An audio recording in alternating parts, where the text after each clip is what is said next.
algunos de estos cuadros podrían seguir haciéndose.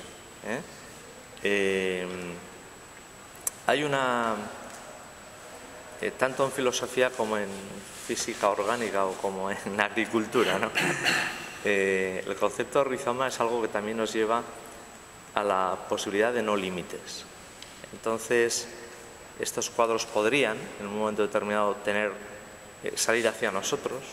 Por ejemplo, el espacio que se crea en muchos de ellos me interesa mucho, pero no me interesa su ejecución a nivel de utilizar elementos tridimensionales o efectos físico-teatrales, romper el bastidor y hacer que sobresalgan, que tengan una especie de efecto, como se dice, 3D, ¿no? En 3 dimensiones, sino que sea el ojo guiado por el pensamiento el que se meta en el cuadro, se deje llevar por las corrientes y, bueno, y explore lugares y situaciones de emoción y de pensamiento que son o no, como decía Fernando, o pueden tener o ninguno relación con los que yo he tenido durante el proceso de elaboración, ejecución, porque la ejecución de estos cuadros no es la habitual de empezar y terminar el cuadro, generalmente.